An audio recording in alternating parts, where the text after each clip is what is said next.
ನಮಸ್ಕಾರ ಎಲ್ರಿಗೂ, ಹೇಗಿದ್ದೀರಾ? ನಾನು ತುಂಬ ಚೆನ್ನಾಗಿದ್ದೇನೆ, ನೀವು ಕೂಡ ಚೆನ್ನಾಗಿದ್ದೀರಾ ಅಂತ ಅಂದ್ಕೊಳ್ತೇನೆ. ಇನ್ನೂ ಯಾರಾದರೂ ನನ್ನ ಚಾನೆಲ್ನ ಸಬ್ಸ್ಕ್ರೈಬ್ ಮಾಡ್ಕೊಳ್ಳದೆ ನೋಡ್ತಾ ಇದ್ರೆ ಪ್ಲೀಸ್ ಹೋಗಿ ಸಬ್ಸ್ಕ್ರೈಬ್ ಮಾಡ್ಕೊಳ್ಳಿ.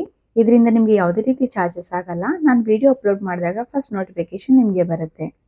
ನೀವೀಗ ನೋಡ್ತಾ ಇರೋದು ಕೊಪ್ಪಳದ ಗವಿಸಿದ್ದೇಶ್ವರ ದೇವರ ಒಂದು ಜಾತ್ರೆ.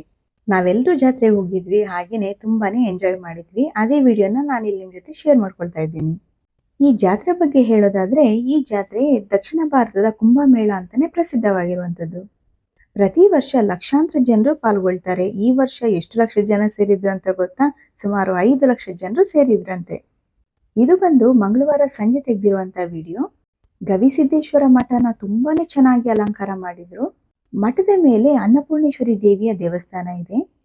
ಮೊದಲಿಗೆ ಅನ್ನಪೂರ್ಣೇಶ್ವರಿಗೆ ಉಡಿ ತುಂಬಿ ಅದರ ನಂತರ ಬಂದಿರುವಂತಹ ಎಲ್ಲ ಹೆಣ್ಣು ಮಕ್ಕಳಿಗೆ ನಮ್ಗೆ ಎಷ್ಟು ಜನರಿಗೆ ಸಾಧ್ಯನೋ ಅಷ್ಟು ಜನರಿಗೆ ಉಡಿ ತುಂಬ ಕಾರ್ಯಕ್ರಮ ತುಂಬಾ ವರ್ಷಗಳಿಂದ ನಡ್ಕೊಂಡು ಬಂದಿರುವಂತಹ ಸಂಪ್ರದಾಯ ಇದು. ನಾವು ತುಂಬಾ ಚೆನ್ನಾಗಿ ರೆಡಿಯಾಗಿ ಬಂದ್ವಿ. ಮೇಲೆ ಬಂದಾಗಲೇ ಗೊತ್ತಾಯ್ತು ಇಷ್ಟೊಂದು ಲೈನ್ ಇದೆ ಅಂತ. ಅಂತೂ ಇಂತೂ 2 ಅವರ್ಸ್ ಆಗೇ ಹೋಯ್ತು ಲೈನಲ್ಲಿ ನಿಂತು ದೇವರಿಗೆ ಉಡಿ ತುಂಬಿ ಇಲ್ಲಿ ಬಂದಿದ್ದೀವಿ. ಹಾಗೇನೆ ಜನರಿಗೆ ಉಡಿ ತುಂಬ್ತಾ ಇದ್ದೀವಿ ಇಲ್ಲಿ. ಕೆಲವರು ಹರಕೆ ಕೂಡ ಹಾಕೊಳ್ತಾರೆ. ಸೊ ಆಲ್ಮೋಸ್ಟ್ ಜನರ ಹರಕೆ ಈಡೇರುತ್ತೆ ಅಂತಾನೆ ಹೇಳ್ಬೋದು. ನಾವು ಉಡಿ ತುಂಬಿದ ನಂತರ ಕೆಲವರು ನಮಗೆ ಕೂಡ ಉಡಿ ತುಂಬಿದ್ರು. ಅದನ್ನು ಮುಗಿಸ್ಕೊಂಡು ಕೆಳಗಡೆ ಬಂದು ಅನ್ನ ದಾಸೋಹ ಎಲ್ಲ ಇತ್ತು. ಅನ್ನ ಪ್ರಸಾದ ಎಲ್ಲ ತಗೊಂಡು ತುಂಬಾನೇ ಲೇಟ್ ಆಗಿ ಹೋಗಿತ್ತು, ಮನೆಗೆ ಹೊರಟ್ವಿ. ಮಕ್ಕಳಿಗಂತೂ ಜಾತ್ರೆಗೆ ಕರ್ಕೊಂಡು ಹೋಗ್ಲಿಲ್ಲ ಅಂತ ತುಂಬಾ ಬೇಜಾರಾಗಿತ್ತು. ಸೊ ನೆಕ್ಸ್ಟ್ ಡೇ ಬರೋಣ ಅಂತ ಹೇಳ್ಬಿಟ್ಟು ನಾವು ಅವ್ರನ್ನ ಕನ್ವಿನ್ಸ್ ಮಾಡಿ ಮನೆ ಕರ್ಕೊಂಡು ಹೋದ್ವಿ. ಪ್ರತಿ ವರ್ಷ ಅನ್ನಪೂರ್ಣೇಶ್ವರಿಗೆ ಇರ್ಕಲ್ಗಡ ಅಂತ ಒಂದು ಊರಿದೆ. ಆ ಊರಿಂದ ಜನರು ಬಂದು ಉಡಿ ತುಂಬಿದ ನಂತರನೇ ಬೇರೆ ಎಲ್ರಿಗೂ ಉಡಿ ತುಂಬಕ್ಕಾಗೋದು. ಸೊ ಮೊದಲು ಅವರ್ ಮುಗಿದ ನಂತರ ಬೇರೆ ಎಲ್ಲ ಜನರು ಒಬ್ಬೊಬ್ಬರಾಗಿ ದೇವರಿಗೆ ಉಡಿ ತುಂಬ್ತಾರೆ. ಇದೆಲ್ಲ ಮುಗಿಸಿ ನಾವು ಮನೆಗೆ ರೀಚ್ ಆಗೋಷ್ಟರಲ್ಲಿ ಆಲ್ಮೋಸ್ಟ್ 11:30 ಆಗೋಗಿತ್ತು. ಸ್ವಲ್ಪ ಮಲಗಿ ರೆಸ್ಟ್ ಮಾಡಿ ರಿಟರ್ನ್ 2 o'clockಗೆ ಎದ್ದು ಫ್ರೆಶ್ ಅಪ್ ಆಗಿ ನಾವು ಮತ್ತೆ ಮಠದ ಹತ್ರ ಹೋಗ್ತಾ ಇದ್ದೀವಿ. ಟೈಮ್ ಆಲ್ಮೋಸ್ಟ್ 4 o'clock ಆಗಿದೆ. ನಾವು ಮಕ್ಕಳನ್ನ ಮನೇಲೇ ಬಿಟ್ಟು ಬಂದಿದ್ವಿ. ತುಂಬಾನೇ ಚಳಿ ಇತ್ತು, ಆದ್ರೂ ಎಷ್ಟು ಜನ ಸೇರಿದ್ದಾರೆ ಅಂತ ನೋಡ್ಬೋದು ನೀವು ಇಲ್ಲಿ. ದೇವರಿಗೆ ಕೆಲವರು ದೀರ್ಘದಂಡ ನಮಸ್ಕಾರ ಕೂಡ ಹಾಕ್ತಾ ಇದ್ರು.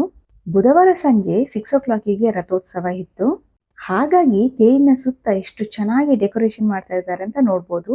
ಹಾಗೇನೆ ಕಾಂಪಿಟೇಷನ್ ಇದೆ ಅಂತ ಕೆಲವರು ಹೇಳ್ತಾ ಇದ್ರು. ತೇರಿನ ಸುತ್ತ ತುಂಬಾ ಚೆನ್ನಾಗಿ ರಂಗೋಲಿಯಿಂದ ಚಿತ್ರ ಬಿಡಿಸಿದ್ರು. ಹಾಗೇನೆ ತೇರನ್ನ ಎಷ್ಟು ದೂರ ಎಳ್ಕೊಂಡು ಹೋಗ್ತಾರಲ್ವಾ ಅಷ್ಟು ತನಕನೂ ತುಂಬಾನೇ ಚೆನ್ನಾಗಿ ಪೇಂಟ್ ಮಾಡಿದ್ರು. ಇದಿನ್ನೂ ಕಂಪ್ಲೀಟ್ ಆಗಿಲ್ಲ. ಕಂಪ್ಲೀಟ್ ಮಾಡಿದ್ಮೇಲೆ ಅಂತ ತುಂಬಾನೇ ಬ್ಯೂಟಿಫುಲ್ ಆಗಿ ಕಾಣ್ತಿತ್ತು. ನಾವು ದೇವರ ದರ್ಶನ ಮುಗಿಸ್ಕೊಂಡು ಹಾಗೆ ತೇರಿನ ಡೆಕೋರೇಷನ್ ಎಲ್ಲ ನೋಡ್ಕೊಂಡು ರಿಟರ್ನ್ ಮನೆಗೆ ಬಂದ್ವಿ. ರಿಟರ್ನ್ ಬರುವಾಗ ಒಂದು ಇಡ್ಲಿ ಕ್ಯಾಂಟೀನ್ ಕೂಡ ಓಪನ್ ಆಗಿತ್ತು. ಬಿಸಿ ಬಿಸಿ ಇಡ್ಲಿ ತಿನ್ಕೊಂಡು ಖುಷಿಯಾಗಿ ಮನೆಗೆ ಬಂದ್ವಿ. ನಾನಂತೂ ಫಸ್ಟ್ ಟೈಮ್ ಅಷ್ಟು ಬೇಗ ಬ್ರೇಕ್ಫಾಸ್ಟ್ ಮಾಡಿದ್ದು. ಇದು ಬಂದು ಬುಧವಾರದ ಸಂಜೆದು ಫೋಟೋ. ಎಲ್ಲರೂ ರೆಡಿಯಾಗಿ ಸ್ವಲ್ಪ ಫೋಟೋ ಎಲ್ಲ ತಗೊಂಡ್ವಿ. ಗ್ರೂಪ್ ಫೋಟೋ ಎಲ್ಲ ತಗೊಂಡು ನಾವಿಲ್ಲಿ ರಥೋತ್ಸವ ನೋಡಕ್ಕೆ ಹೊರಡ್ತಾ ಇದ್ದೀವಿ. ರಥೋತ್ಸವ ಎಲ್ಲ ಮುಗೀತು. ಹಾಗೆ ನಾವಿಲ್ಲಿ ಸ್ವಲ್ಪ ಫೋಟೋ ಕ್ಲಿಕ್ ಮಾಡ್ಕೊಂಡು ರಿಟರ್ನ್ ಮನೆಗೆ ಬಂದ್ವಿ. ಮಕ್ಕಳು ತುಂಬಾನೇ ಹಠ ಮಾಡ್ತಿದ್ರು ಜಾತ್ರೆಯಿಂದ ಏನು ಕೊಡಿಸ್ಲಿಲ್ಲ ಅಂತ. ಹಾಗೆ ಬರ್ತಾ ಬಲೂನ್ ಕಾಣಿಸಿದ್ವು ದಾರಿಲಿ ಅಂತ ಹೇಳಿ ಅದನ್ನ ತಗೊಂಡು ಮನೆಗೆ ಬಂದ್ವಿ. ಇಲ್ಲಿ ಮಕ್ಕಳ ಜೊತೆಗೆ ದೊಡ್ಡವರು ಕೂಡ ಮಕ್ಕಳಾಗ್ಬಿಟ್ಟಿದ್ದಾರೆ. ಸೊ ಎಲ್ಲ ಬಲೂನ್ ಅಲ್ಲಿ ಸ್ವಲ್ಪ ಆಟ ಆಡ್ಕೊಂಡು ಹಾಗೆ ರೆಸ್ಟ್ ಮಾಡಿದ್ವಿ. ಮಕ್ಕಳಿಗಂತೂ ಊರಿಗೆ ಹೋಗೋದು ಅಂದ್ರೆ ತುಂಬಾನೇ ಖುಷಿ. ಹಬ್ಬ ಅಥವಾ ಈ ಜಾತ್ರೆ ಈ ನೆಪದಲ್ಲಂತೂ ತುಂಬಾನೇ ಗಮ್ಮತ್ ಮಾಡ್ತಾರೆ ಅಂತ ಹೇಳ್ಬೋದು. ಆ ದಿನ ತುಂಬಾನೇ ರಶ್ ಇತ್ತಂತ ನಾವು ಜಾತ್ರೆ ಯಾವುದೇ ರೀತಿ ನೋಡಕ್ ಹೋಗ್ಲಿಲ್ಲ. ನೆಕ್ಸ್ಟ್ ಡೇ ಜಾತ್ರೆ ನೋಡಕ್ ಹೊರಟಿದ್ವಿ. ಸೊ ಇಲ್ಲಿ ಮಕ್ಕಳು ಸ್ಟಾರ್ಟ್ ಮಾಡಿದ್ದಾರೆ ಆಟ ಆಡ್ಲಿಕ್ಕೆ. 1, 2 ಅಂತಲ್ಲ, ಸುಮಾರು ಆಟಗಳನ್ನ ಆಡ್ತಾ ಇದ್ರು.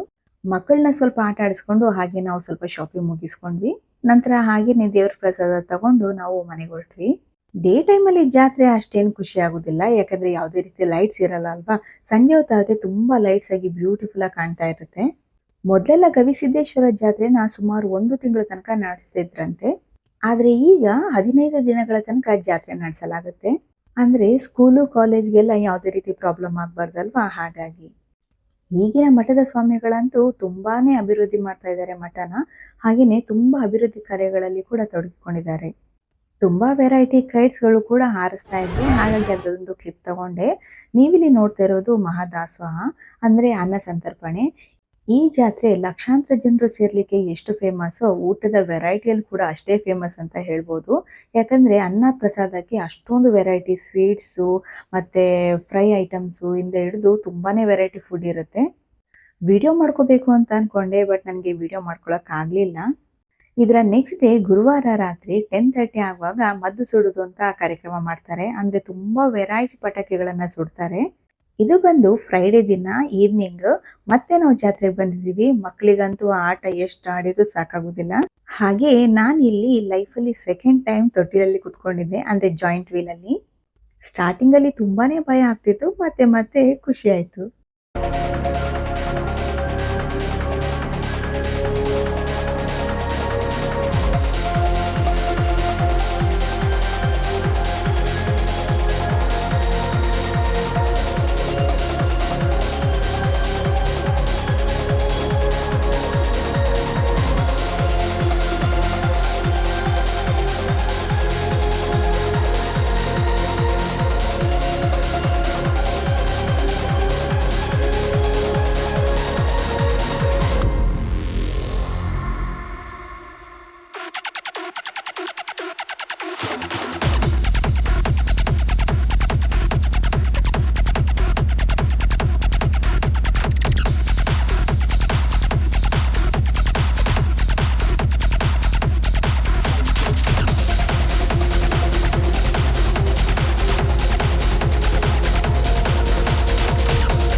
ನೀವಿಲ್ಲಿ ನೋಡ್ತಿರೋ ಹಾಗೆ ನಾವು ಫಿಶ್ ಟನಲ್ಗೆ ಬಂದಿದ್ದೀವಿ. 50 ರುಪೀಸ್ ಟಿಕೆಟ್ ಇತ್ತು, ಬಟ್ ಅಷ್ಟೇನು ವೆರೈಟಿ ಫಿಶ್ ಇರಲಿಲ್ಲ. ಹಾಗೆ ಇದರ ಒಳಗಡೆ ತುಂಬಾನೇ ಫೋಟೋ ಬ್ಯಾಕ್ ಗ್ರೌಂಡ್ಸ್ ಇದ್ವು. ಹಾಗಾಗಿ ಸ್ವಲ್ಪ ಫೋಟೋಸ್ ಎಲ್ಲ ಕ್ಲಿಕ್ ಮಾಡ್ಕೊಂಡು ನಾವಿಲ್ಲಿ ಜಾತ್ರೆಗೆ ಬಂದಿದ್ದೀವಿ. ಆಕ್ಚುಲಿ ಜಾತ್ರೆಗೆ ಬರೋ ಮೊದಲು ಎಲ್ಲರೂ ಬೆಣ್ಣೆ ದೋಸೆ ಇಡ್ಲಿ ಅಂತ ಫುಲ್ ಬ್ಯಾಟಿಂಗ್ ಮಾಡ್ಕೊಂಡೇ ಬಂದಿದ್ದು. ಆದ್ರೆ ಜಾತ್ರೆಯಲ್ಲಿ ಸಿಗೋ ತಿಂಡಿ ಜ್ಯೂಸ್ ಎಲ್ಲ ಮಿಸ್ ಮಾಡೋಕ್ಕಾಗತ್ತಾ? ನಮಗೂ ಹಾಗೆ ಆಗಿದ್ದು. ಎಲ್ಲ ಚೆನ್ನಾಗಿ ಪೊಟ್ಯಾಟೊ ಟ್ವಿಸ್ಟರ್ ತಿಂದು ಜ್ಯೂಸ್ ಎಲ್ಲ ಕುಡಿದ್ವಿ. ಅಲ್ಲಿ ಎಷ್ಟೇ ಧೂಳಿರಲಿ, ಎಷ್ಟೇ ಕ್ರೌಡ್ ಇರಲಿ, ಜಾತ್ರೆದಂತೂ ಮಿಸ್ ಮಾಡೋಕ್ಕಾಗಲ್ಲ ಅಲ್ವಾ? ಆದರೆ ಟೈಮ್ ಎಷ್ಟಾಗಿರ್ಬೋದು ಅಂತ ಗೆಸ್ ಮಾಡ್ತೀರಾ? ಮಿಡ್-ನೈಟ್ 12:30. ಅಂತೂ ಈ ವರ್ಷದ ಜಾತ್ರೆ ಅಂತೂ ತುಂಬಾನೇ ಗಮ್ಮತ್ತಾಯಿತು. ಎಲ್ಲರೂ ಸೇರಿ ತುಂಬಾನೇ ಎಂಜಾಯ್ ಮಾಡಿದ್ವಿ. ನೆಕ್ಸ್ಟ್ ಡೇ ಒಂದಿನ ರೆಸ್ಟ್ ಮಾಡಿ ಅದೇ ರಾತ್ರಿ ಬಸ್ ಇತ್ತು. ಹಾಗಾಗಿ ನಾವು ರಿಟರ್ನ್ ಮ್ಯಾಂಗ್ಳೂರ್ ರೀಚ್ ಆದ್ವಿ. ಇದಿಷ್ಟ ಆಗಿತ್ತು ನಂದು ಜಾತ್ರೆದ ವಿಡಿಯೋ. ಐ ಹೋಪ್ ನಿಮಗೆ ಈ ವಿಡಿಯೋ ಇಷ್ಟ ಆಗಿರುತ್ತೆ ಅಂತ ಅನ್ಕೊಳ್ತೀನಿ. ಈ ವಿಡಿಯೋ ನಿಮಗೆ ಇಷ್ಟ ಆದರೆ ಏನು ಮಾಡಬೇಕಂತ ಗೊತ್ತಲ್ವಾ? ಪ್ಲೀಸ್ ಲೈಕ್ ಮಾಡಿ, ಮತ್ತು ನಿಮ್ಮ ಫ್ರೆಂಡ್ಸ್ ಮತ್ತು ಫ್ಯಾಮಿಲಿಗೆ ಶೇರ್ ಮಾಡಿ. ಹಾಗೆಯೇ ನನ್ನ ಚಾನೆಲ್ನ ಸಬ್ಸ್ಕ್ರೈಬ್ ಮಾಡಿಕೊಂಡು ನನಗೆ ಸಪೋರ್ಟ್ ಮಾಡಿ. ಈ ವಿಡಿಯೋನ ಕೊನೆವರೆಗೂ ನೋಡಿದ್ದಕ್ಕಾಗಿ ಥ್ಯಾಂಕ್ ಯು ಸೋ ಮಚ್.